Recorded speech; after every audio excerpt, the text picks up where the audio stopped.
TP का क्या मतलब होता है और टीपी की क्या फुल फॉर्म होती है, ये आज की इस वीडियो में सीख लेते हैं। टीपी का अलग अलग कॉन्टेक्स्ट में अलग अलग मतलब हो सकता है। सबसे पहले तो टॉयलेट पेपर को टीपी कहा जाता है, यानी कि ये एक कॉमन हाउस होल्ड आइटम है जिसका इस्तेमाल घरों में किया जाता है, तो उसको टीपी कहते हैं।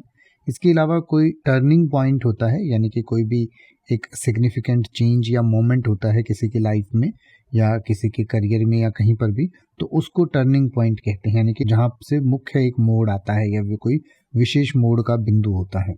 इसके अलावा किसी टेक्निकल प्रॉब्लम को भी शॉर्ट में टीपी कहा जा सकता है और इसके अलावा टेली परफॉर्मेंस को भी शॉर्ट में टीपी कहते हैं। टेली परफॉर्मेंस जो है वो एक कस्टमर एक्सपीरियंस मैनेजमेंट के लिए, आउटसोर्स्ड कस्टमर एक्सपीरियंस मैनेजमेंट के लिए कंपनी है, यानी कि एक कंपनी का नाम है, या आम भाषा में कहें तो एक कॉल सेंटर है जहां पर जो है दूसरे कंपनीज की वो कस्टमर सर्विस को हैंडल करती है। कंपनी का नाम टेली परफॉर्मेंस है। इसके अलावा टच पॉइंट को भी शॉर्ट में टीपी कहा जाता है।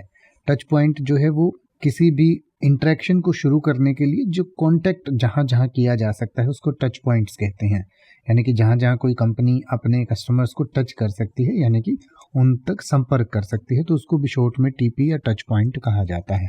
अब आप ऐसे ही किसी भी वर्ड का मतलब हिंदी और इंग्लिश में YouTube पर सर्च कर सकते हैं। आपको मेरी वीडियो मिल जाएगी जिसमें आप बिना किसी फालतू बकवास के सीधा उस वर्ड का मतलब समझ पाएंगे। तो ऐसी ही वीडियोस को देखते रहने के लिए चैनल को सब्सक्राइब करें और बेल आइकन को प्रेस करें।